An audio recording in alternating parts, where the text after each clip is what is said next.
Okay, I think we can begin. Good afternoon, everyone. It's a pleasure to welcome you all to the launch of UNESCO's Intercultural Dialogue for Conflict Transformation brief series. Thank you all for joining us today. My name is Izor, and I'm part of the Inclusion Rights and Intercultural Dialogue team here at UNESCO, and I have the pleasure of moderating today's discussion. So to open today's event, we're honored to share a message from Mrs. Gabriela Ramos, UNESCO's Assistant Director General for Social and Human Sciences, who has just taken a leave of absence to pursue her candidacy to the position of Director General at UNESCO.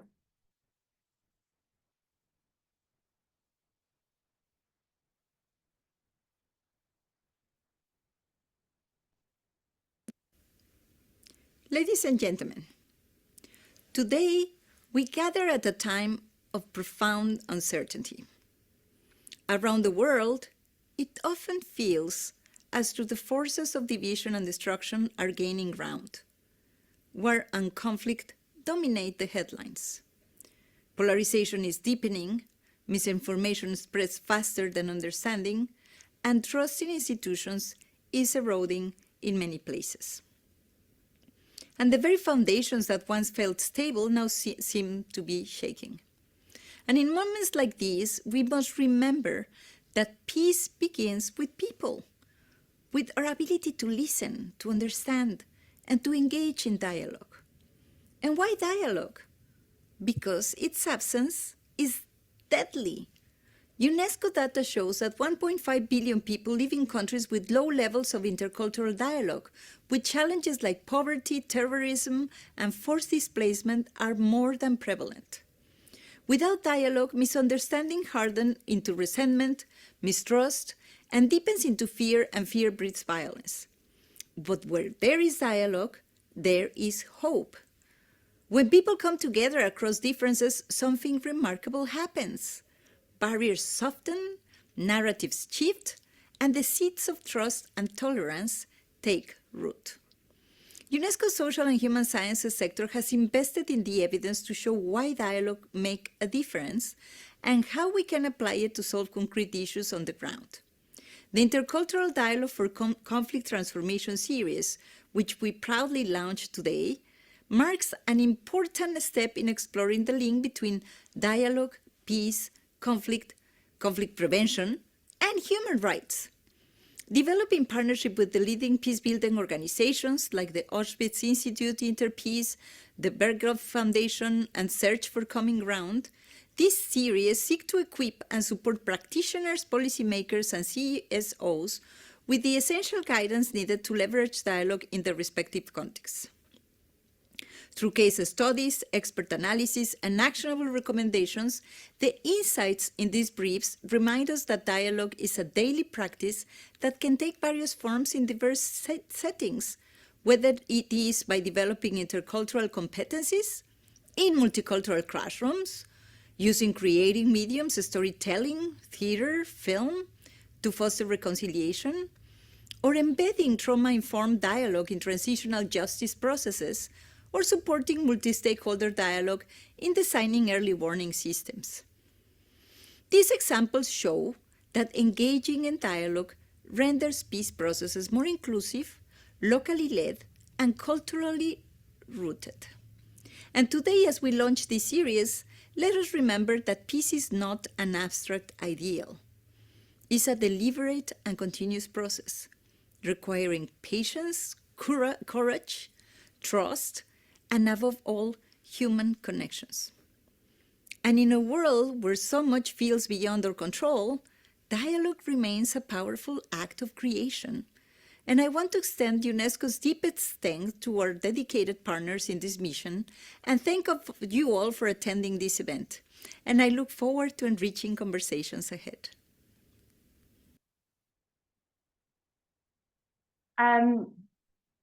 So it's now my pleasure to introduce our keynote speaker, Dr. Panya Pfaffenholz, founder of Inclusive Peace. With 30 years of experience as both an academic and a policy and practice advisor, Tanya is internationally recognized for her work in support of peace and political transition processes worldwide. Tanya, we're delighted to have you with us today. Please go ahead. Thank you very much. It's an honor to share a few thoughts. As we have already heard, dialogue in the age of uncertainty. So what I would like to address is why dialogue is needed, particularly now, and what these guidance notes are contributing to this. So first of all, everybody talks about the new geopolitics, the new world order. And I think we need to dive a moment and say, where have we come from? Where are we going to? So apparently we have come from a liberal to a not so liberal, actually, world order, to a now what everybody says transactional world order. So why is dialogue needed in this transactional world order? It's quite obvious because dialogue is missing. And we are surrounded by short-termism, where dialogue and peace has been reduced to very short-term things like hostage exchange in Gaza, prisoner exchange in Ukraine. We are not even, when you talk about, for example, peace building, reconciliation, big concepts that are long-term. At the moment, everything is about short-term results that bring some small gains, but without a vision for, what comes next, how can we have a stable peace in regions. And we are also on the global level, basically, we see the end of collective security. So collective security, building up the whole world, as the foundation of the United Nations basically said, to be there for world peace, and the essence of collective security, this has been completely lost. So it's all about small things without a perspective. And I think what is really very tough, what we have just heard, is these enemy images. And the combination of enemy images and uncertainty drags people into extreme polarization. So what we see is both on the national level, Europe is a case in point, we see sort of polarized movements on the rise. We don't seek sort of dialogue and getting together. It's more like othering and sort of extreme statements. And on the global level, the same.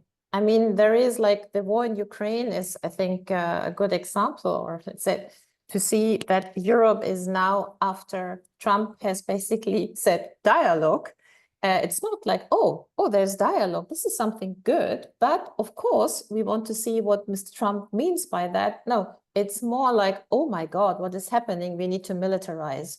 So we are seeing this extreme militarization, and the response system is again more polarization and not more dialogue. While historically we know dialogue is the answer. I found it very interesting. I was recently at an event, and a diplomat approached me from a European country and said, but well, you know, dialogue with Russia hasn't worked in Europe. And I'm like, where's the evidence? Because 50 years of peace in Europe, you can't say it hasn't worked, isn't it? And all these reconciliation programs that brought people together has worked. So how have we come to this age of, again, extreme polarization, where there are dominant narratives that basically in the media, but also among politicians, but for me, worst of all, among experts, even peace researchers, we have the same narrative: militarization is needed, dialogue is not working. So, and these dominant narratives are basically hindering that we talk about constructive dialogue. So while the past experiences, especially in Europe, have shown this is possible. So let's look into why these guides are useful. I think they are useful because they show us a lot of examples that dialogue is not only possible, but that dialogue actually has worked and is happening. And especially, we see a lot of examples from the country level, from all sorts of different levels, from the grassroots to media too. But the interesting thing is, why is this still needed in this age and time is because not only on the country level it's useful, as we know, but there are examples that the global level can learn. I was recently in a meeting where a lot of European people were there and experts and discussing dialogue options sort of on a global level, where suddenly a representative from Asia said, like, I don't understand what you have. What you're making a fuss out of these things in Europe, because we in Asia have learned to live with uncertainty, insecurity, and we have learned our lessons and we have adapted and we have developed systems and we have talked to each other, even if it is very unpleasant. Why don't you come over and learn from us? And I think this is a link to this guide, because it shows you how the experiences for many countries in Latin America, Africa, Asia, where we have traditionally said, oh, these are the conflict countries. So Europe is a good place. And now these are the conflict countries. So now we can see the problems of polarization and extremism has moved to the Western countries. And they can learn a lot from these experiences of dialogue. They can also go back to their own history of intercultural dialogue. And I think more intercultural dialogue is needed, not just on the country level, but also between countries, between Russians and Europeans, between Chinese and Europeans and Chinese and Americans, between Iranians and Europeans. We need to really think back to a lot of the experiences, not only during the Cold War on a global level, but also the experiences that the peace building, reconciliation, mediation field has gained over those decades and provided to this world. The question is, how do we provide it? How do we provide it, and how the messages can stick in a way that we are both experts, but that we can also move out of the expert bubble and reach many more people. Thank you very much. Thank you very much, Tanya, for this very inspiring talk and really showing the importance of dialogue in today's world, especially in today's global context. Before we turn to the panel discussion, I'd like to take a moment to share a few more insights into the brief series that we're launching today. So as mentioned by Mrs. Gabriela Ramos, UNESCO has long worked to really try to demonstrate the evidence base of intercultural dialogue, in particular through our framework for enabling intercultural dialogue, which seeks to identify and measure the conditions that are necessary to make this dialogue effective. And through that, we know that this big statistic, which is that 89% of conflicts are taking place in countries with low levels of intercultural dialogue. And this insight was the key impetus behind this brief series, which really seeks to deepen the exploration of dialogue's role across 4 dimensions of conflict transformation. So that's prevention, social cohesion, transitional justice, and reconciliation. And this work also comes as support to UNESCO's ongoing projects in different parts of the world. So I'm also going to give you a bit more context on the key terms. So conflict transformation, it's understood as a comprehensive and long-term approach that seeks to really address the root causes of conflict. So this recognizes that conflict is often really deeply embedded in social systems, in collective identities, and in narratives. And that requires a transformation of not only the visible manifestations of that violence, but also all the underlying beliefs, perceptions, and discourses that sustain this violence. So at its core, conflict transformation really emphasizes overcoming fear, distrust, exclusion, by re-established patterns of both individual and collective behavior that promote inclusion, healing, and mutual understanding. So it's really in this context that intercultural dialogue can be a key tool, because it can really support this relational dimension of peace building, but also the intercultural dimension, which is about bringing the different groups together. So UNESCO's definition of intercultural dialogue is a process of transformative communication, one that creates opportunities for engagement among diverse participants, grounded in mutual respect, empathy, and a willingness to consider different perspectives.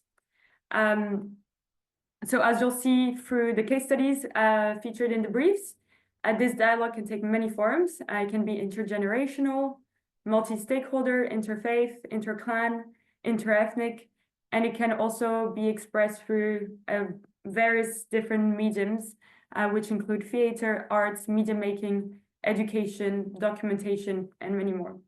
And in addition to the case studies in the briefs, there's also actionable recommendations and practical guidance for any stakeholder seeking to adapt and tailor dialogue in their respective context. And some of the clear guidance is, for instance, organizing dialogue in contexts where there's already relative peace and stability established, and many more. It can't happen in any context. So yeah, we're very excited to release the briefs. They'll be released sequentially in the coming weeks, starting with the Dialogue for Social Cohesion brief. And with that, it's my pleasure to introduce our panel and begin the discussion. Please feel free to leave questions in the chat, as we'll have a 15 minutes of Q&A at the end of the discussion. So today we're joined by 5 distinguished experts. Mir Mubashir, who is an advisor on dialogue and mediation support at the Berghof Foundation, and who contributed to the Dialogue for Social Cohesion brief. Then we have Dr. Carrie Wigham, who's Director of Research and Online Education at the Auschwitz Institute for the Prevention of Genocide and Mass Atrocities, who is also the author of the Dialogue for Prevention brief. We have Cora Andrew, who's a transitional justice specialist with UNDP, and who co-authored the Dialogue for Transitional Justice brief. We also have Shabnam Moalem, Senior Regional Program Manager for Asia at Search for Common Ground, whose organization contributed also to the Dialogue for Social Cohesion brief. And lastly, Graham Simpson, who's the principal representative in New York and senior peacebuilding advisor at Interpeace, and who co-authored the Dialogue for Reconciliation brief. Thank you all for joining us today. So let's begin. So as the forthcoming brief on Dialogue for Prevention shows, identity often lies at the heart of violent conflict. Carrie, could you tell us how can dialogue navigate identity-based tensions to foster genuine engagement? And what are the key principles that should be followed to ensure that the dialogue is meaningful and respectful? Thank you so much. It's great to be here. Thanks for organizing this panel, and thanks to all of my fellow panelists. It's great to be here with you. Dialogue and intercultural dialogue among groups is an incredibly important tool in building sustainable peace. And here I agree with Tanya's remarks about a lot of the goals today being on short-term solutions to resolving conflict rather than thinking about building sustainable peace. But I also want to push a little against her remarks in the sense that dialogue, that the way that I'm thinking about dialogue in the brief that we wrote, for instance, on intercultural dialogue and prevention, has to do with dialogues among broader populations that are maybe in conflict with each other, have had historical and present-day disagreements with each other, and we're not necessarily talking about state leaders who are actively perpetrating crimes, right? So I don't actually think dialogue is necessarily the right answer when it comes to perpetrators of atrocity crimes. In fact, there's widespread international consensus on the fact that we can't think about impunity or permissiveness when it comes to the perpetration of atrocity crimes. And at the basis of that sense is one of the key principles that has to be at the heart of any productive intercultural dialogue, which is that everyone has to come to the table with an agreement that all those at the table have equal dignity. And there has to be a respect for human rights at the core of those beliefs. And those who are perpetrating atrocity crimes obviously are not exemplifying a belief in the equal dignity of all human beings, and are not propounding or supporting an international norm of human rights. But as far as other key ideas are key principles that should be at the heart of meaningful intercultural dialogue, I'd say there's a few of them, though of course any successful intercultural dialogue process is going to be responding to the very specific and contextual realities of the context in which they're working. One I'd say is that intercultural dialogue should be a space for acknowledgement and recognition of what others are experiencing. And here, this can be really tricky because part of this is about acknowledging that there are oftentimes multiple kinds of truth that are existing in a space. Ernesto Verde has a really useful model of talking about the difference between factual truth that's based on evidence, empirical evidence, and phenomenological or experiential truth, which is the truth that someone feels from living through an experience that might not always align with factual evidence, and yet it's having a very real impact on the kinds of relationships that different groups of people are having with each other. and learning how to distinguish between those truths, but also acknowledge that experiential truth, even if it's not factually grounded, is still undergirding relationships or lacks thereof, is an important starting point for these processes. And I'd say that another principle would be that intercultural dialogue should be about either learning about alternative perspectives or how to of how to look at the world, or finding ways to decenter the aspects of a conflict that are preventing people from moving forward in a peaceful and productive way.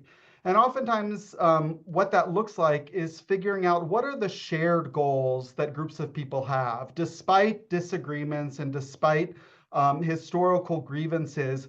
Are there shared goals? Is there a shared vision for the future that might be something that can be worked on together, that can kind of decenter the historical grievances that have prevented collaborative processes of dialogue and peace building in the past? So I'll start there with just a few principles that I think can undergird these processes of intercultural dialogue. Thank you very much, Carrie. It's very, very important, especially to set the tone for this conversation, to think about what are the guiding principles with regards to intercultural dialogue. Moving forward, one of the key recommendations across all of the briefs is the idea of integrating traditional, indigenous, and community-based dialogue mechanisms within formal peacebuilding and transitional justice processes. So this question is for Cora and Mir.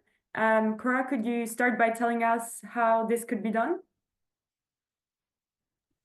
Yeah, hi everyone. Nice to see you all. Thank you again for the opportunity to take part in this, and also the opportunity to have had to write this paper, which forced me to kind of rethink a lot of these preconceived notions that I think we often end up with when we work in the field. I've been working in the field of transitional justice for now almost 15 years with the UN.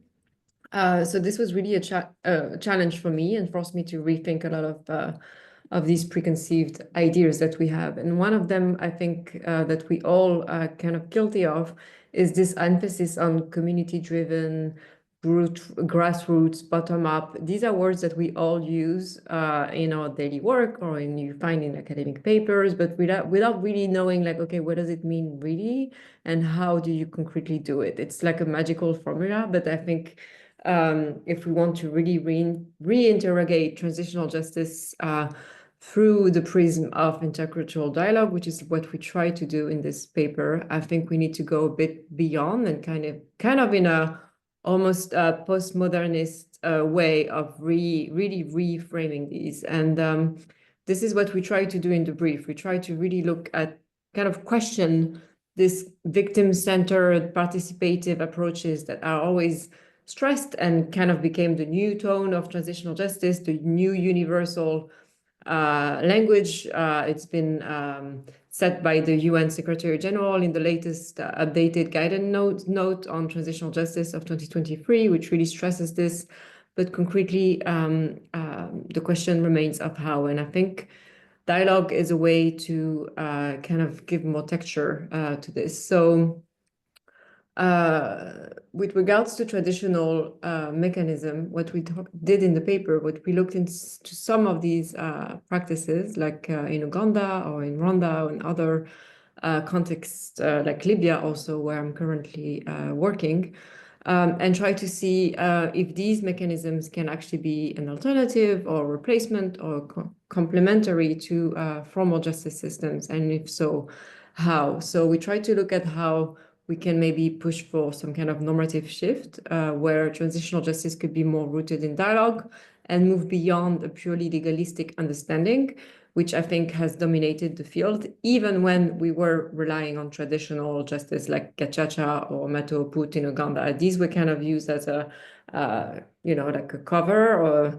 a coat on top of the rest, but the rest remain kind of always the same more legalistic understanding.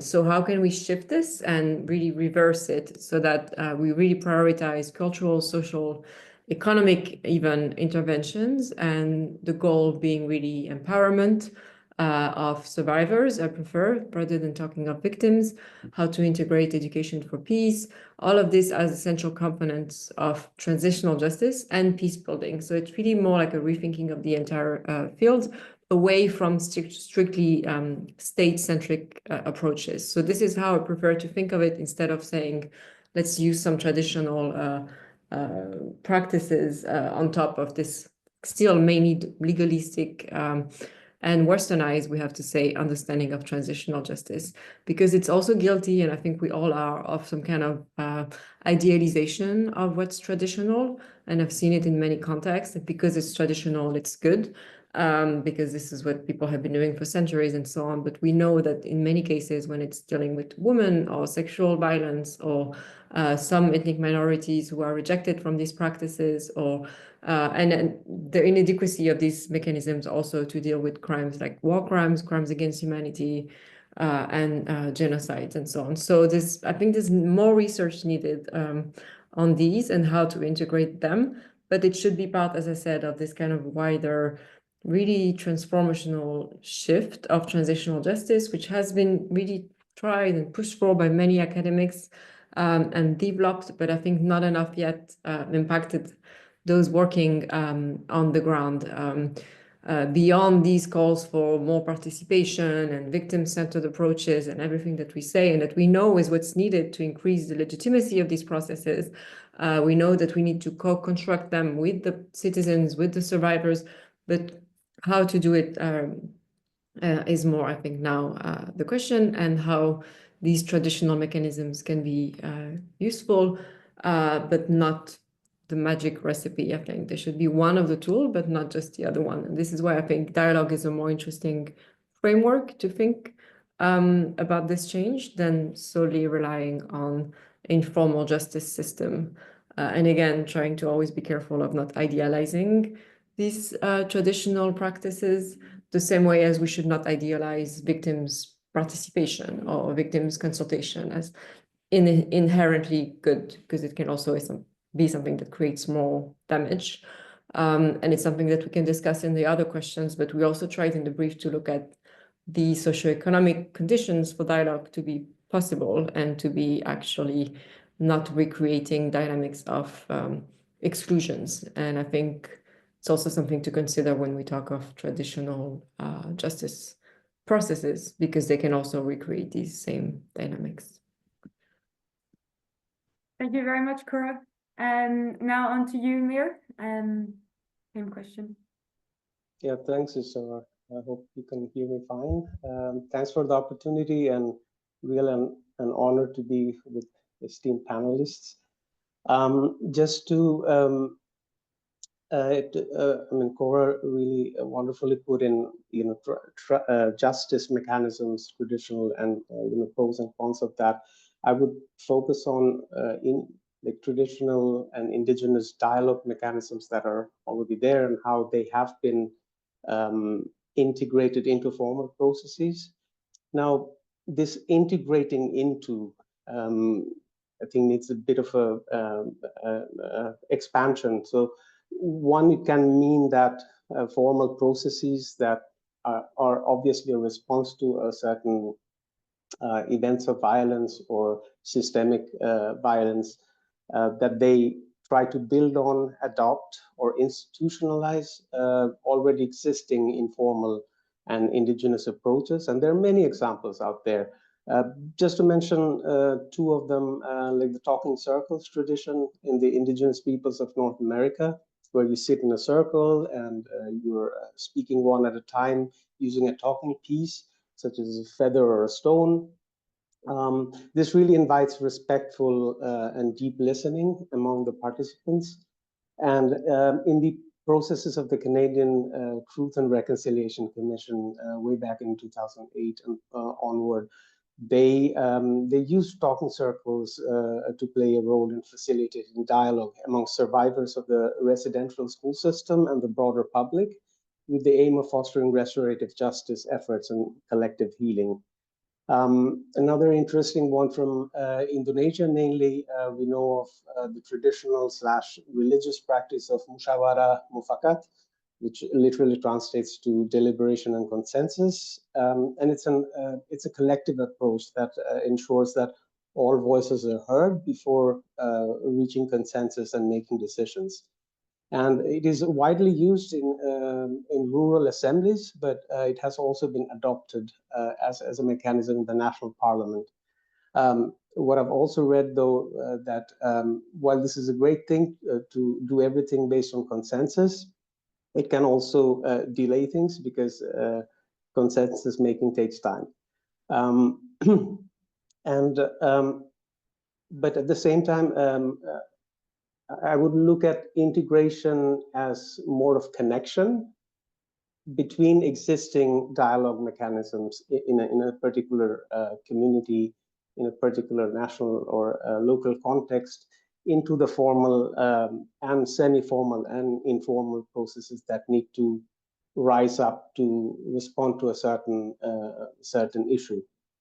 And this might be necessary to inform each other and to support each other, so the informal and the formal, especially when formal processes have limits in terms of timeline, inclusion possibilities, or participation possibilities. But these informal practices, the good thing about this is they're embedded in the everyday peace and peace building, and it is in these spaces that they can maintain their authenticity and effectiveness. And also, there might be resistance to engaging with anything that has a formal kind of a look. Now, this connection usually happens organically. I mean, looking at the good examples, I mean, Cora mentioned some to be cautionary against, glorifying traditional approaches. But this organic happening is an endogenous response to the needs of the context. Just a quick example, in the Javanese and Balinese culture, there's a traditional form of storytelling and shadow puppet theater called wayang, I think, that's how it's pronounced, and it's used for communicating philosophical and moral teachings. Now, it is widely used in community settings as a space of dialogue where the audience can engage in collective reflection after the play is over about social and ethical issues. During the Aceh peace process, so that was a formal peace process, there were also informal peace building efforts, which included this wayang to communicate messages of reconciliation, peace, and coexistence in a very culturally resonant way. It was informing the public about the peace agreements, about the rights, and about the reconciliation processes, and eliciting community feedback. But most importantly, to stimulate dialogue after the plays, the characters and the plots were actually adopted to reflect the realities of the conflict in Aceh, and to subtly promote dialogue and action on nonviolence and mutual understanding. Maybe lastly, in our dialogue spaces in Somalia, we use a similar way to engage with people, where they bring their oral culture, such as storytelling and poetry, just like they do in their everyday, to express themselves, to create resonance in the room, and to create shared meaning, which to me is the very essence of dialogue. And the outcome then of the dialogue, they take it back to their everyday interactions in the informal, semi-formal, and formal spaces, and try to influence them in a positive way. Maybe one last thing, something related to what Cora said is about also in this connection. I also mean that we have to address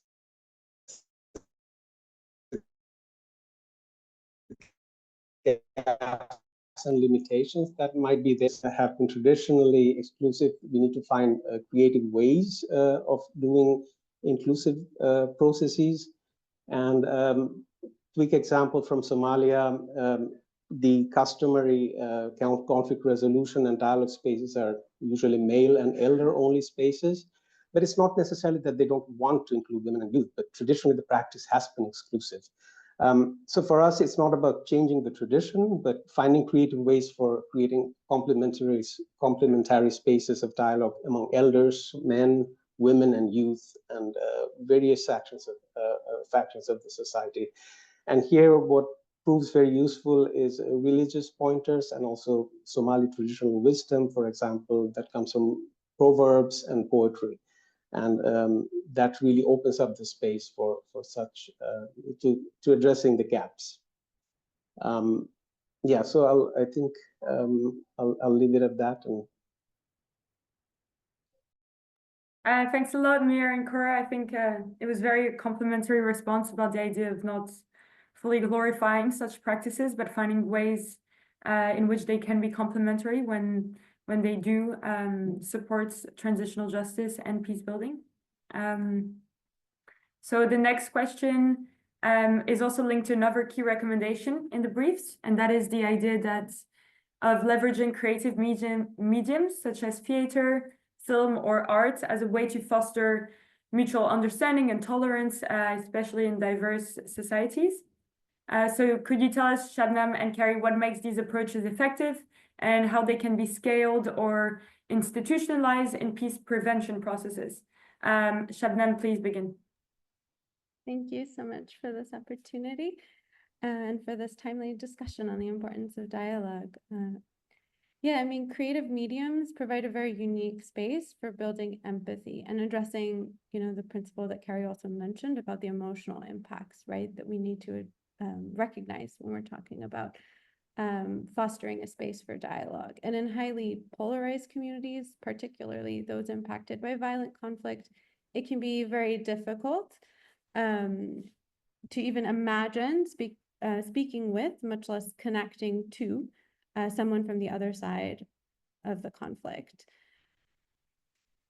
So these various formats, whether it's a television show, a comic book, a radio drama, or even creative social media content, can be a form of storytelling that can allow us to open up and take a low stakes kind of approach to beginning to engage in dialogue and beginning to understand the other side.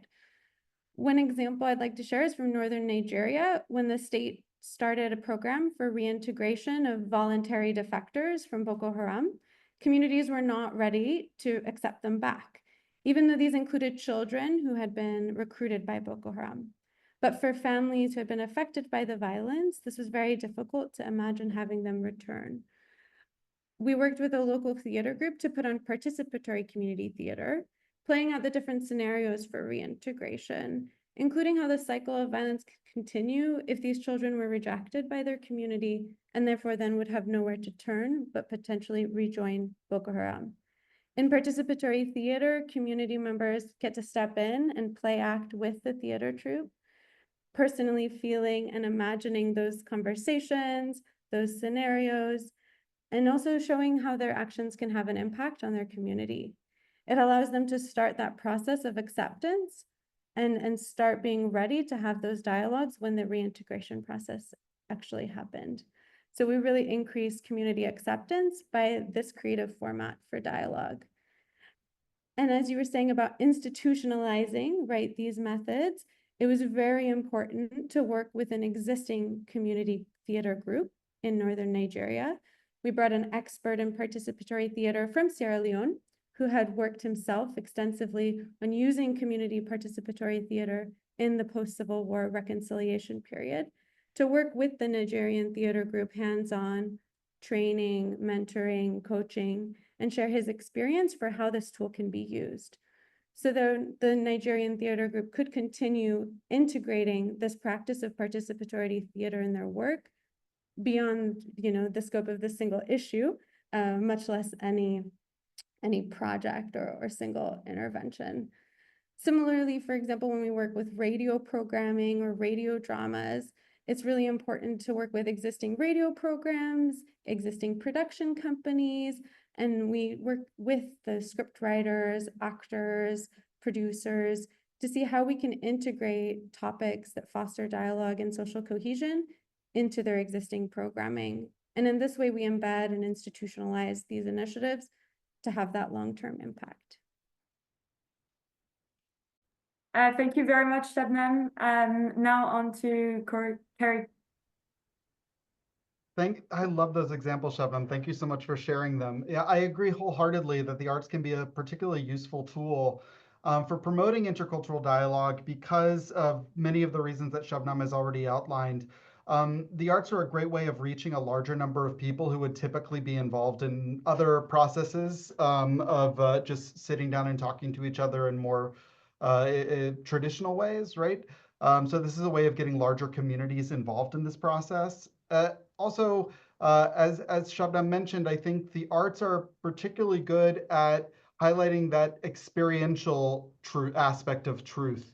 A way of allowing people who take part in these processes to express their own experiences and their own truths in a way that other people can hear and understand. The arts provide a great opportunity to humanize the other groups of people who might not have seemed quite as human to the other groups, to help build that mutual respect that's important for dialogue moving forward. And also the arts can be a tool for amplifying voices that have traditionally been silenced or heard a little less loudly than other voices. There's, obviously power dynamics and power differentials are a huge aspect of any intercultural dialogue process. And the arts can be a tool of helping to balance out some of those power differentials that exist in different societies. I'll give two examples, one of which I talk about in the brief from Cambodia. The Bopana Audiovisual Resource Center is an incredible organization working across Cambodia. And one program that they created is called Amplifying Voices of Indigenous Women and Discriminated Groups. And this was highlighting the fact that indigenous communities are one of the most at-risk communities in Cambodia and across the Mekong region. But at the same time, they're also a community that often doesn't have as big a voice in the public sphere as other groups do. So what they did through this program was to get select young people from various indigenous communities for a year-long fellowship where they trained them in all of the aspects of documentary filmmaking, how to shoot film, sound record and edit, assemble the film, and all of this production stuff. At the same time, they were then given a budget to go back and shoot a documentary film about life in their indigenous communities that was shot in the indigenous language, which they then had to transcribe and translate into both English and Khmer. And in many cases, this was the first time that these indigenous languages were transcribed into written language and translated. So it was also a way of preserving these languages that are at risk. And then the films were shown at film festivals throughout Cambodia as a way of introducing the broader community to what the broader Cambodian community to what the experience of indigenous communities are in Cambodia today. Another example that I didn't talk about in the brief, but I think that fits, comes from Mitrovica, which is a really deeply divided city in the north of Kosovo that is split between ethnic Serbs and ethnic Albanians who basically don't cross a bridge that divides the city and never really interact with each other. In the face of that reality, an organization called Community Building Mitrovica developed a program called Mitrovica Rock School. And this was a program that brought together young people, ethnic Serbs and ethnic Albanians, to create rock groups, bands, where they would create music together. They would write songs. The songs would be in English, so it was neither of their languages. It was a language that a shared language, so because language is also at times at the heart of the conflict. And I'd say that's an example of, that program was not about actually talking about the conflict itself, but rather creating opportunities through the arts to bring these groups of people together in a way that they wouldn't have come together if maybe it was a workshop to actually talk about the conflict. And I talked about how sometimes decentering the conflict can be important in bringing together groups of people in dialogue.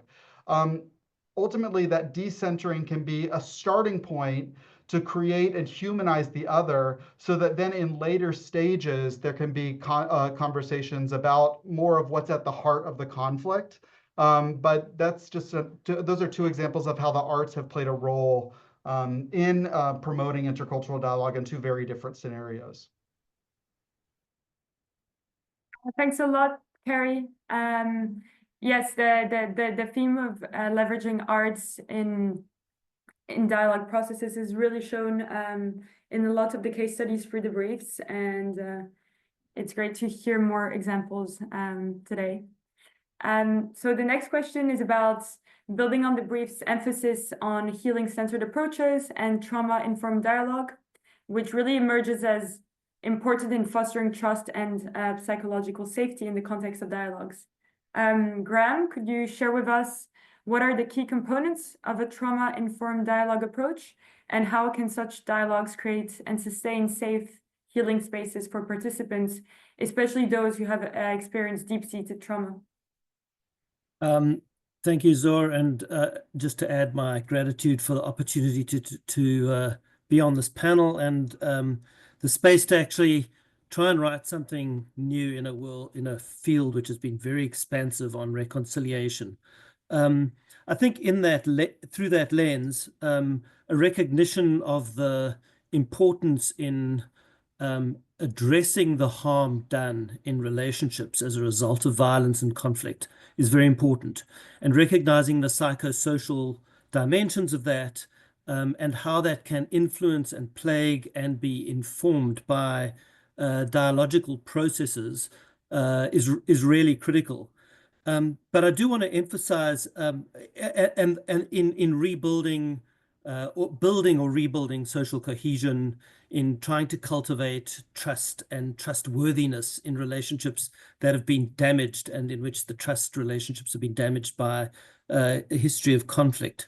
But in doing that, really want to emphasize the language of psychosocial, because I think there is a tendency in this arena, particularly in the conversations around trauma, to medicalize and pathologize these conversations, to think about them only as mental health, and to disconnect these issues from the psychological consequences from the social. And I think this is really important when we think about dialogical processes and rebuilding these relationships, is to move beyond the individualized questions of mental health, the traditional ways in which these things are pathologized in people, and recognize that the process of rebuilding these relationships is often about familial trauma and community-based trauma and societal trauma, and that demands a different set of tools and institutions when we think about working with these issues locally, individually, collectively, etc. And so the traditional language of post-traumatic stress in violence-affected societies is very difficult, because actually we are talking about continuous and ongoing violations, exposure of people in patterns of conflict where they're not able to extract themselves from the situation and deal with some past event. It's an ongoing dimension of their lives. It's also about recognizing not just this continuous exposure to these things, but the structural nature of these relationships and the experiences of injustice and the challenges of reintegration, the need to deal with these issues in order to build community resilience. These are not just individual psychosocial dimensions, they are societal, and they demand that we recognize the structures of exclusion, the structures of brutalization, not just the physical violence in the history of conflict. And so I think there's really fascinating opportunities then for starting to think about rather the traditions of how many sort of psychologists or psychiatrists are there in a society to address these issues, and start looking at what our colleagues in their work in Rwanda and other contexts have talked about as dialogue-driven therapy, where the indigenous resources, the capacities in these communities and societies to hold people, to attempt to heal them, to create the space for these sorts of therapeutic engagements is much more diversified than just a narrow kind of assumption about the medical responses. And I think what this does, and it reinforces a lot of what's been spoken about already, is that it forces us to look at the endogenous and indigenous resources within communities that can be harnessed in order to rebuild these relationships, in order to address these psychosocial dimensions, both at the individual and the collective level. And we see many examples of this from work in Rwanda with the Gacaca and the Umagande processes, the Nahebeti Bot process in in Timor-Leste. Someone's already mentioned Matu Oput in Uganda, Fumble Tuk in Sierra Leone. They're just extraordinary examples of how this, and they're very customized and very localized in their character, and very rooted in the sort of cultural idiom of how people in these communities live their lives. These are really the resources that we need to draw on.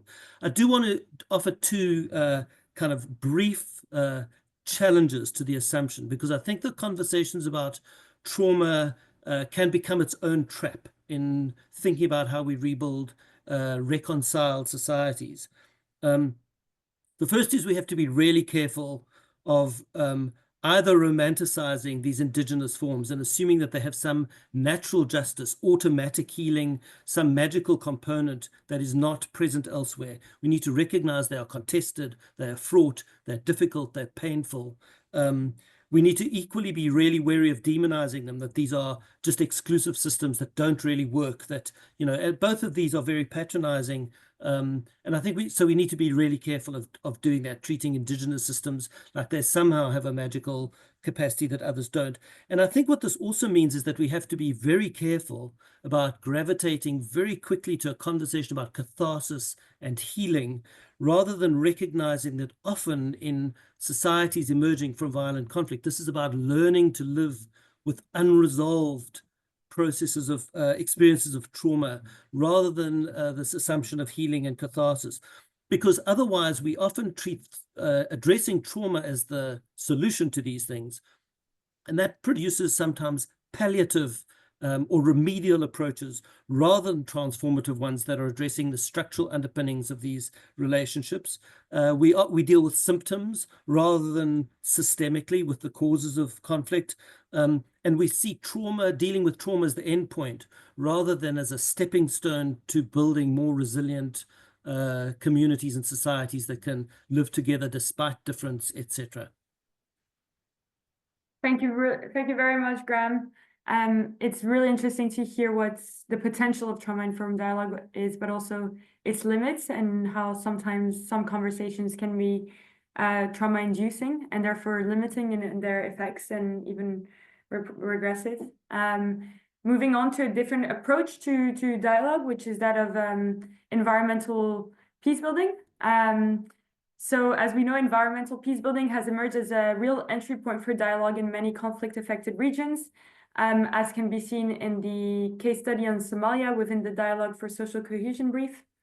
Mir, could you share with us some successful examples of using environmental cooperation as a foundation for dialogue? Thank you. Thanks, Azur. I hope this time it's loud enough to comprehend me. I mean, in Somalia, we have been working on environmental peacebuilding for a few years now. It's not yet to be written as a success story in the books because we're still learning, but we have learned from different cases.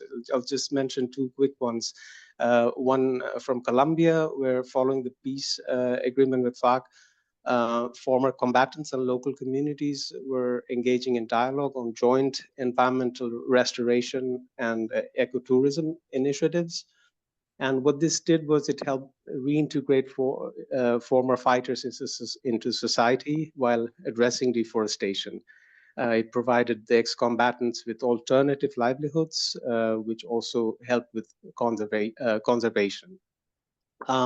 But in a broader sense, it also rebuilt trust between communities through this shared responsibility for protecting biodiversity. A similar example from Myanmar, although it's a very old one, and I'm not sure how it has evolved over the years, especially in the recent conflict dynamics, but it's in the Kachin and Shan states. Number of civil society organizations have been using forest conservation, land use mapping, and ecotourism as well as tools to reconcile ethnic armed groups, the military, and also the local communities. And this involved community-led mapping, which helped clarify disputes around the claim to land. It involved the former fighters and existing fighters and displaced persons in active reforestation and wildlife monitoring. And finally, it created a space of dialogue between state and non-state actors on an environmental platform, which was also seen as non-threatening. In our work in Somalia, just to share a couple of insights on how what environmental peace building for us has evolved to be. And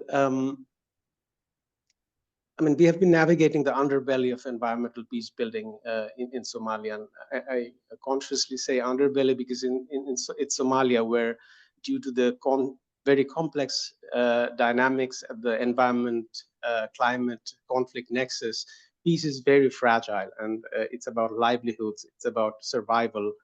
And therefore, it takes a lot of effort, especially when we talk about dialogue and want to implement dialogue, and to keep this dialogue alive when there's like life-threatening situations. So the conflict over increasingly scarce resources have been easily escalating, and to make matters worse, maladaptive practices, mainly logging, is leading to deforestation, and it's feeding into the decreasing resilience people have towards climate change, but also the land's resilience to climate change, and even amplifying it. So some of the key aspects we were considering, and I want to connect to what Graham was saying about within people, about addressing damaged trust and injustice. So we were trying to bring that also in the human environment relation. So we have also damaged the trust between human and nature and been unjust to our nature. So how can we recover that? And like a regenerative approach has been increasingly something that is helping people get to that center of seeing environmental peace building not as an interest-based or a very technical exercise of let's collaborate on the environment to be able to build social cohesion and peace, but it's the fundament is even very deep-rooted, where we have to reconnect to the connections that we have to the environment, to land, to water, to the sun, and everything, the natural world around us. And this we have done, I would say, successfully in that sense that people then also using creative resources like storytelling, theater, images, videos, where people are able to see and reflect on this connection and rediscover this connection. And once you have that, you'll be able to build in more formalized processes and other more hardware-related initiatives that need to be also there to support the dialogue initiatives that is creating this shared meaning. So I think I'll stop at that. My 3 minutes is up.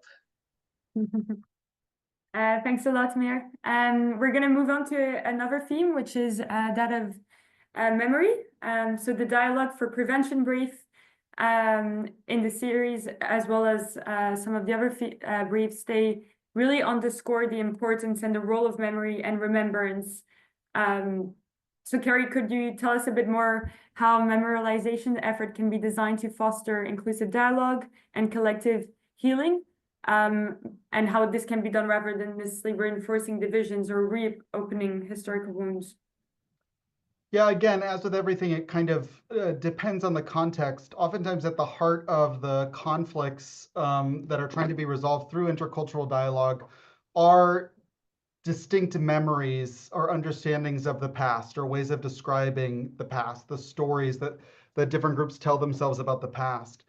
And memory spaces and memorials are not always preventive forces in deeply divided societies, for instance, where these divisions exist. In fact, in many cases, I would say that memory spaces, museums, memorial sites can actually be conflict drivers in some of these cases where where consensus doesn't exist over what the story is that or the way that we understand the past. then creating spaces of memory can sometimes actually drive conflict rather than ameliorating it. But that said, there are some cases where memory spaces can play a really important role in intercultural dialogue and in mitigating some of the risk factors that we know to be associated with identity-based divisions and conflict. I'd say national memory spaces have a role to play, but particularly when we're talking about deeply divided societies where there are different understandings about the past, sometimes those national spaces have a bigger challenge to face because they feel as though they need to tell one cohesive story, and oftentimes that story doesn't exist. And for this reason, I think there can be a lot of power in looking at local memory spaces that can be more responsive to the realities that specific communities are facing and their understandings of the past. So we have to look at both local and national memory spaces and the different roles they have to play. I'll give two examples. One is a national memory space. This comes from Colombia. And in the 2016 peace accords in Colombia that was meant to bring an end to the decades of armed conflict in Colombia, one revolutionary aspect of that peace accord was that written into it was the creation of 3 memorials or memory spaces. One at the UN in New York, one in Havana, Cuba, where the peace accords were signed, and one in Bogota, the capital of Colombia. And those memory spaces were meant to be made using the weapons that were taken through the disarmament, demobilization, and reintegration processes. So the arms were literally collected from the FARC. And then in the Colombian case, they were given to Colombian artist Doris Salcedo, an incredible artist, who created the memory space in Bogota. And what she did was, rather than creating a traditional monument or memorial, she created a building built around the ruins of a pre-colonial, like a colonial era building in Colombia. So this new building is sort of built around the ruins of the past.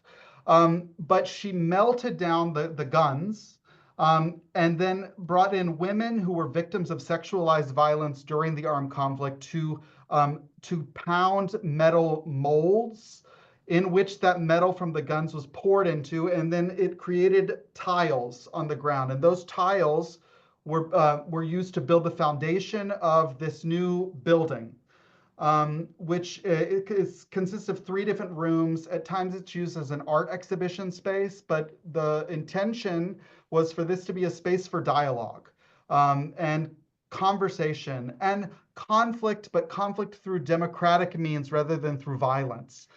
So for Salcedo, this new memory space that was literally built on the weapons of war was supposed to be a space for people to come together to engage and discuss the things that divide them, but in a way that doesn't resort to violence. So this is one way that a memory space can be used to promote dialogue. Another that I actually mentioned in the brief is the Scuola di Pace, or School for Peace, in Montesole in Italy. This is outside of Bologna, Italy.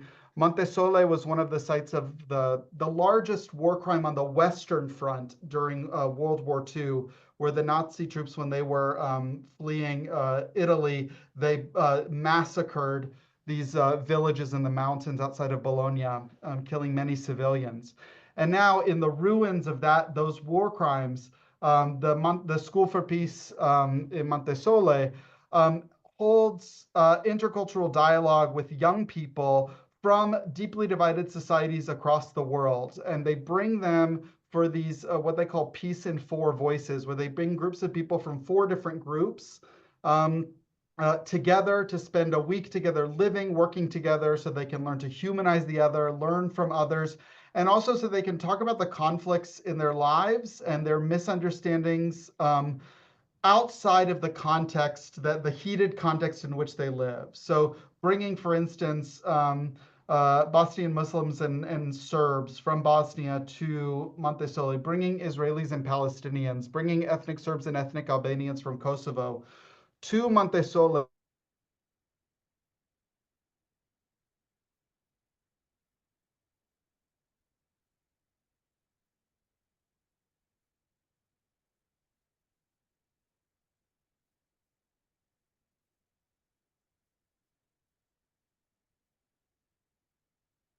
It seems that Carrie's connection has momentarily stopped, so maybe we can move to the next question and then go back to Carrie when he reconnects. Sorry about know, that. you're My back. internet just cut out, but I was concluding anyway that these are just some examples. Hopefully you heard the Montessori example, but this is another example of how these memory spaces can be used to promote preventive practices of dialogue. Thank you so much for this really interesting case studies, both from Colombia and Italy. And moving on to the next question is, so the Dialogue for Reconciliation brief really discusses the importance of reimagining peace for today's generations. And Graham, could you share with us how intergenerational dialogue processes can ensure that historical memory and past lessons are not lost, but also allowing younger generations to really redefine and become active agents rather than passive recipients of top-down reconciliation efforts? And feel free to give examples as well. Sure. So, I mean, this is a really fascinating dimension of our reconciliation brief, was to try and think about it through the intergenerational lens and the transgenerational perspectives on this. And I kind of want to offer you, I guess, for us, I think what it did is it forced us to rethink what we're talking about when we talk about dialogue. And to think about dialogue in a much more sort of elongated and transgenerational sense. I mean, there's an obviousness to this, which is that young people often become the inheritors and transmitters of historical memory and historical trauma and all of these legacies. But there was something much more powerful and creative that has presented itself to us in our work, and that I think is really forces us to think differently, both about dialogue and also the generational lens. I think forces us to think very differently about culture and an intercultural dimension to this, which is generational rather than ethnic or religious or identity based in other ways. And maybe I'll do this best by example, because it really is about continuity and change in the ways in which these legacies and histories of conflict are experienced across generations. In the context of Northern Ireland, we're working with young people, and a fascinating process in which there was a sort of dialogue process starting to happen across the sectarian and ethnic divide, but within a group of young people who were describing themselves as the cohort who were born after the Good Friday Agreement, so after the formal peace process, a process that they said was done in their names, was in their vision. It was for future generations. And they were fascinating in their discovery across those sectarian divides about how they said they are the inheritors of their parents' sectarianism, that they are the ones born after the peace process, and therefore they are the product of the peace, not just the product of the conflict. And they were sort of wrestling with the fact that these things were all done in their name, and yet they were living with these legacies. And on the one hand, it was really powerful to listen to these young people saying, we need to understand what was behind the thinking of our parents when they forged these agreements. What was part of that process? Where were the compromises in that exercise? We need to understand and be sensitive to their historical pain and trauma, etc., etc. But we also want a right of review, that these things were for us and that we are living with many of these legacies. And we have so much to teach them about what worked and what didn't for us as the generation that inherited this.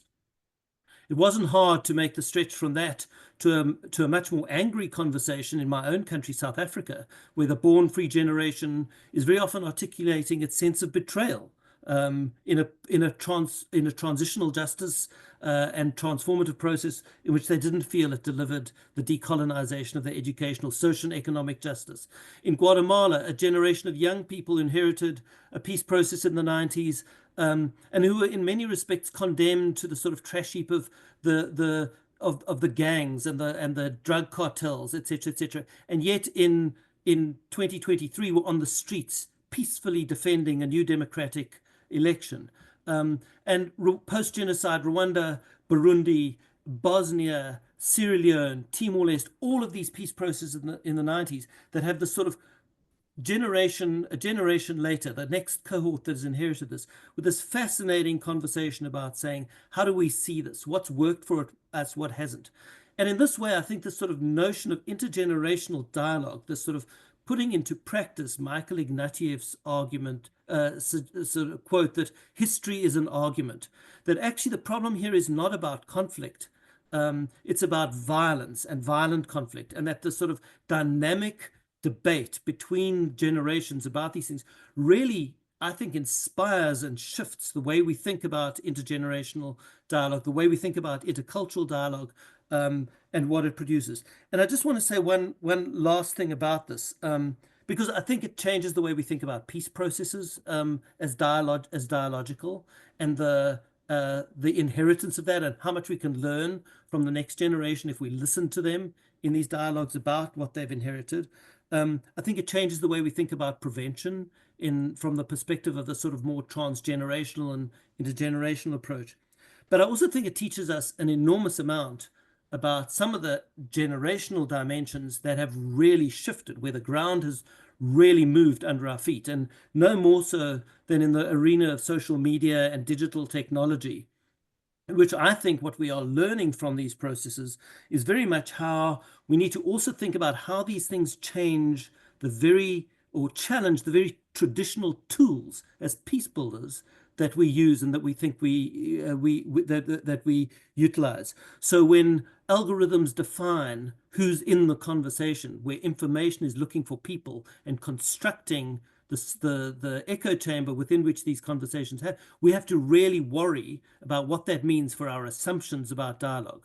When truth has become a fungible asset, a movable target, it really challenges how we think about truth-seeking in a world in which these are not just competing versions and finding a collaborative space to build reconciliation, but much more fundamental. And I think this generational lens on these things really offers us both inspiration in terms of the way in which a new generation sees and engages with these things, and real challenges for what we think we know. Thank you so much, Graham. It's really a fascinating conversation on the intergenerational dimension, and really your last points really lead into the next question, which is still in the theme of youth and peace process. Shabnam, could you tell us what are the challenges, but also the opportunities in designing dialogue initiatives that bridge the gaps between traditional peace building and emerging youth-driven social movements? Yeah, thank you. So to tap into these opportunities and bridge this gap, I think we also have to first move beyond simply the idea of including youth in traditional frameworks. While that inclusion's important, we can see greater impact when there's space for traditional peace-building leaders and youth-led movements to come together and co-create frameworks for these dialogue initiatives.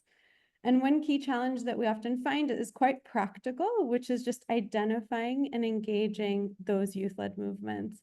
One example is when we were working with ethnic groups and diaspora communities on social cohesion in Kyrgyzstan, we found that very few youth leaders or youth groups were initially identified in the landscape analysis because their work was not necessarily at the scale or visibility of more traditional entities, or it might be quite visible, but not in the place people are normally looking. They might not be, for example, just registered as a civil society organization, might be much more fluid. Additional follow-up was needed with communities and really targeted engagement to identify which youth leaders and groups would be relevant to engage and go beyond those initial elite actors.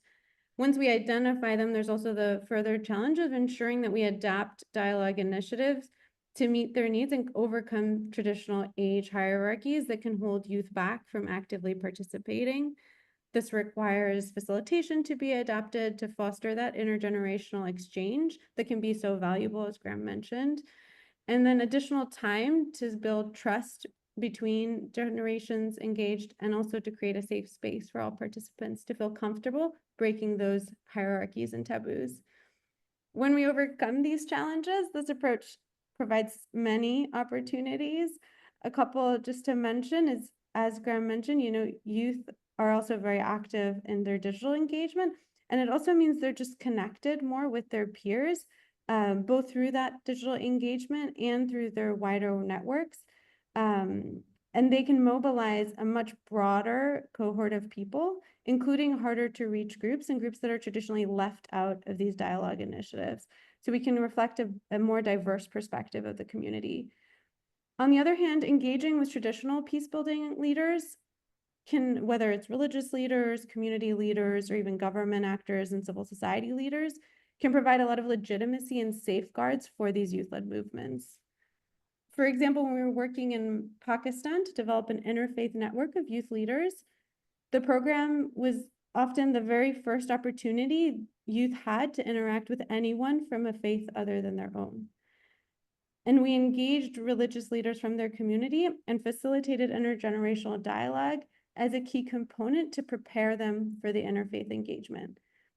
By being able to point to the support of their local imam, the youth were able to negate any backlash, potentially from their communities or even their families, for participating in this inter-religious exchange. And the network not only resulted in 80% of youth leaders feeling more confident to then lead interfaith dialogue on their own, but the youth were then able to reach their peers through their community initiatives that they co-created with those more traditional leaders and reach groups that are often left out, including youth factory workers, youth with disabilities, and the transgender community in Pakistan. These are just some of the examples, that we can achieve when we bridge that gap, and we also co-create the initiatives and those dialogue frameworks with youth actively involved. Thank you very much, Shabnam. Now moving into another topic as well. So there's a common theme across all the briefs, the idea that for the meaningful inclusion of diverse group in dialogue processes. Cora and Mir, could you share with us how can dialogue initiatives ensure that historically marginalized groups are not only included, but also empowered to really shape national reconciliation and peace-building processes? Cora, please go ahead. Yeah, hi. Thanks everyone for both the interventions, but also the questions. I'm reading the questions on the chat, and some of them are very thought challenging and very interesting. I want to answer this question by giving an example that came to my mind when we were talking, and which actually we didn't include in the brief. Maybe we should. But a few years ago, I was working in South Libya on a dialogue process between two tribes from the city of Mosul, which has been in conflict mostly in 2019, and suffered what the International Fact-Finding Commission described as war crimes and potentially crimes against humanity.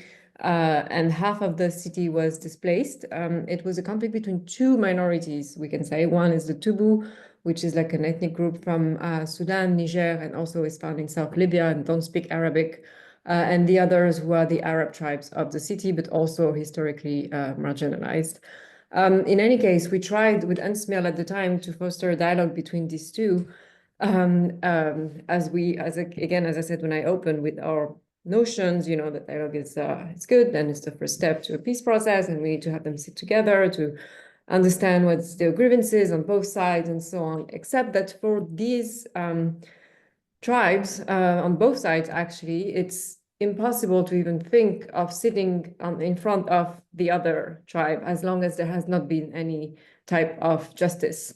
Those who are, we call the blood parents, and I think this is true for many other countries in the Arab region, blood parents cannot, according to these social and tribal practices, sit in front of the other side, or they actually risk being killed themselves. So we face really a clear obstacle to dialogue. This is, for me, an example when dialogue is actually not possible. And they both said, we are not going to sit with the others as long as we don't know the truth about the missing people. And they both had a list of about 40 missing from both sides.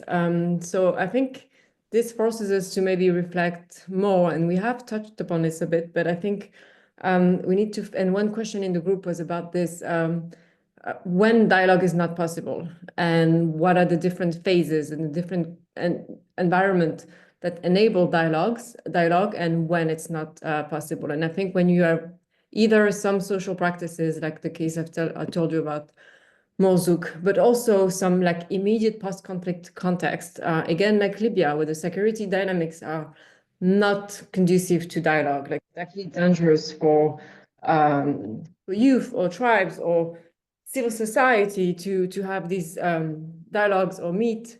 They could be arrested. We have many cases where victims or survivors who engage with the UN get arrested after for having done so.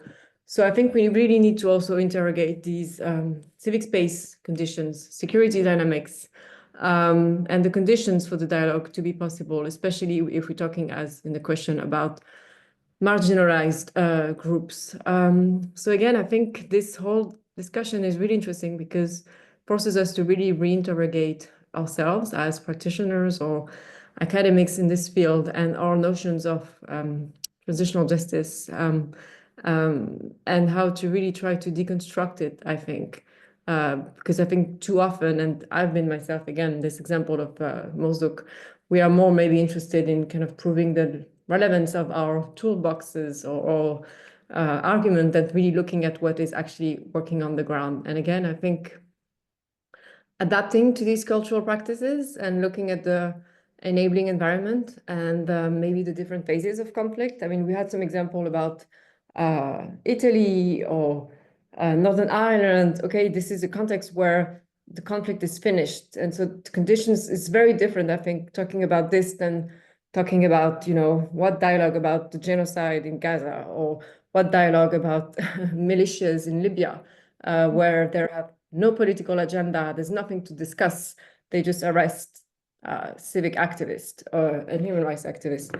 So again, looking at the context and kind of decolonizing our own notions. Another interesting argument, example I have, because we were talking about memorialization, I think often too, we are guilty of thinking that this is an inherent will of people in post-conflict situation to commemorate the past and to have these ceremonies and so on. And in August, I was in Tahuna, which is a city again in Libya where there was mass graves discovered in 2020, 2021. And we released a report for OHCHR documenting these violations. So we visited the mass graves and there was also some torture center. And we visited the torture center with some of the people who were imprisoned in it and asked them, like, what would you want to see there? And even me, of course, I assumed that was like, maybe he wants, like in Morocco, to create a nice museum or something. And they all said, no, like, no, we want it to be back as what it was before, which is, I think, was a bank or, you know, like an administrative building. Like there was no desire. And everyone we talked to had no desire. And we actually had to take off these recommendations from the report, which was like, oh, we have to do memorialization activities because no one, at least now, so 5 years after the city was liberated, there was no desire for it. So again, really proves the importance of dialogue, but again, really the need to go into these dialogue processes or dynamics with a really kind of clean slate and really, and I think it's very hard in our field, but I think these examples kind of show the importance of it. Definitely, and this was one of in the framework for enabling intercultural dialogue, which tries to understand what is the enabling environment that allows opportunities for intercultural dialogue. One of the key components is stability and nonviolence, whereby dialogue cannot realistically take place in the context of active conflict. It can take place in the context of post-conflict, post-violent conflict, according to certain conditions. Obviously, and I think, as you very clearly said, Cora, the idea of like coming in and not with expectations or specific tools that one wants to implement, but really trying to see what is the context and what could realistically work, and then thinking of solutions, and then maybe some tools might become really relevant in that context. Just yes, to finish. Yeah. No, I agree, but just to finish on this point, we also said in the brief, and I think it was mentioned in the comments too, that maybe at the minimum aspect, like dialogue or transitional justice, I think, not dialogue at this stage, but maybe minimal transitional justice in these contexts is fact-finding. For me, should be like stage one. So factual truth, like at least establishing what happened what violations took place in a very neutral manner, so not from interpretation, not from looking at the root causes, the grievances. So for the case of Mosul, this is what we did. We published a report and we did, okay, on this day, this person was abducted in this street. Like this was like so once you have this framework, you have like a minimum understanding or minimum, like you just prevent negationism. You prevent people from negating that this happened. And there maybe you can consider a dialogue to take place. And this is how we did it for the city in Libya. Like we try to go step by step. So that's one maybe solution. The other one, I think, and we also touch upon it in the report, is looking at the socioeconomic conditions for dialogue. And many of the speakers have mentioned it. But I think here we can even like look into philosophy and social sciences and thinkers like Axel Honneth or Jürgen Habermas, you know, about looking at what is the minimum that makes dialogue possible. And this requires some kind of basic needs to be fulfilled, inequalities to be addressed. Otherwise, you're just going to keep reinforcing the same asymmetries of power. So these two aspects maybe can be ways to consider. Definitely, and the asymmetry of power relation is something actually that Kerry discusses in his brief on prevention. So we're running out of time, but maybe we can, if we can address the last two questions in 1 minute, if that's possible. The one on the idea of local ownership has been critical for sustainable dialogue, and what skills, resources are essential for practitioners and communities that are looking to create a locally owned dialogue in their own communities. Graham, could you give us insight into this question? No, not in 1 minute, but I'm very happy to say a couple of things. The one is, you know, the power of the local is unquestionable, but we also have to be really careful of trapping these conversations at the local level. There is a danger that we create the illusion that we can, you know, it's critical to understand how the resilience and resourcefulness of local communities, but we actually also need to recognize that transformative approaches to these issues demand that we connect or that we see the different levels at which these relationships need to be reconstructed and rebuilt. And that is as much about local communities and not just the geography of the local, but demographic focus, the specific experiences of women, the particular experiences of young people and generational issues. It's also very much about institutions and institutional transformation and where relationships are rebuilt within the context of institutions and what kinds of dialogues happen within institutions when you're talking about security sector reform or criminal justice sector reform, etc., etc. There are really vital dimensions to this which we should be seeing as dialogical processes of transformation in society and moving the needle from the palliative to the transformative, to thinking about how reclaiming ownership of these things is really critical. So I would just want to say, yes, we need to pay deep respect to who owns these dialogues, to where the power imbalances lie, and therefore we often gravitate towards the local, towards the most grounded communities in thinking about these things. But we also have to be really careful that we don't create a disconnect between the local and the systemic, that we don't see the power of the connective tissue between local and national processes and broader processes, because we can very easily address these things in a very narrow, limited way, which is easily undone. Either national processes simply dismember the efficacy of locally navigated dialogues, or the alternative, which is that where national processes are taking place, re-emerging violent conflict at the local level can very easily dismember these things. And unless we start making the connections institutionally, societally, from the individual, the wounded leadership, through to the societal, I think we limit this. And the last thing I'll say on this is there's a real danger, I think, in an assumption that the end point of this, that the contact thesis, that if we simply put people who are different together, that something will automatically happen, that we start talking about coexistence and we start talking about tolerance rather than transformation of these relationships. And I think there are real dangers of localizing this to the extent that we fail to see the systemic and the societal and only treat the symptomatic issues. Definitely. Thanks a lot, Graham. We'll move onto the last question. So while the impact of dialogue can be deeply felt, it's often very difficult to measure it.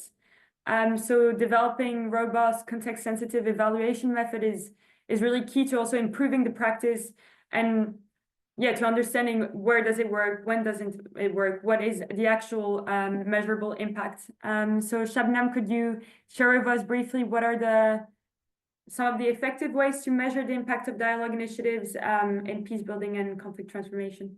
Yeah. Thank you. Yeah, it's a very difficult challenge that I think we've all faced, how we measure the impact of this work and peace building work more broadly. So there's, two approaches that I'd like to quickly share that can work really well in complementarity to each other. So the first is, we don't have a standardized measurement system for what a healthy society constitutes. When we think about individual health globally, no matter where you are, if you go to a doctor, they will check, your 5 vital signs. What's your body temperature, your pulse, your breathing, your blood pressure, your oxygen level. These are standards that the WHO and other institutions have set, that this means, your individual health is assessed.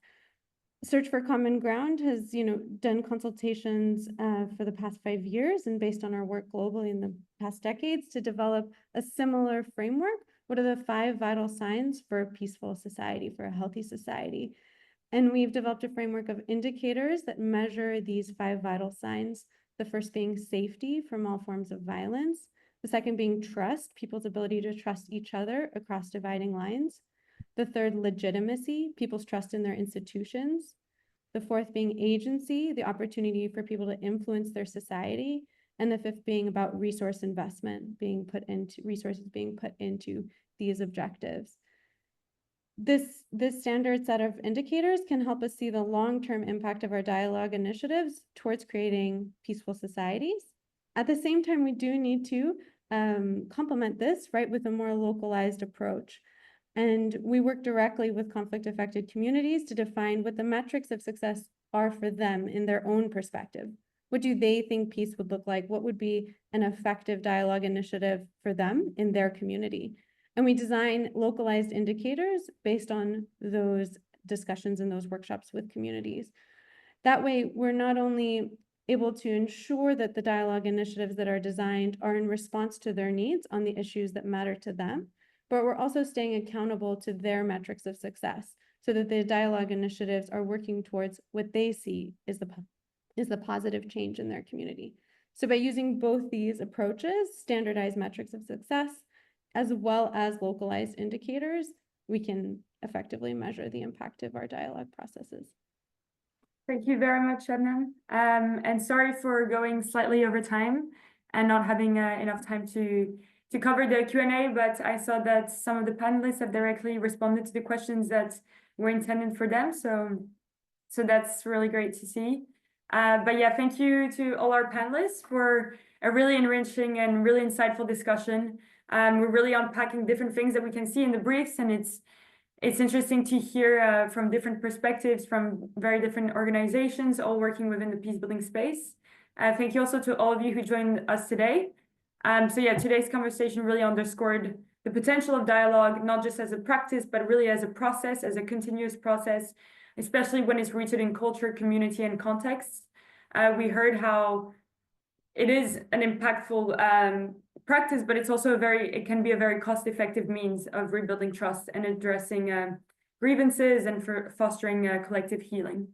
At the same time, Shabnam highlighted the need that we really need to have strong frameworks to measure the impact of dialogue, and also to identify which practices within dialogue are actually impactful and how they can be replicated in different contexts through both standardized and local methods. But yeah, we also hope today encourages the practical implementation of the recommendations from the brief to really embed dialogue more intentionally within peace building efforts. we've shared also in the chat the link to the first brief in the series, the Dialogue for Social Cohesion, which is now available. The Dialogue for Prevention will also be released later this week. And the other ones, Reconciliation and Transitional Justice, will be released in the coming weeks. But yeah, a huge thanks to our partners, the Auschwitz Institute, the Berghof Foundation, Interpeace, and Search for their huge contribution to this work. And thank you also for your participation today and for your commitment to advancing dialogue for peace. Thank you so much. Bye. Bye, thank Thanks a you. lot. Bye.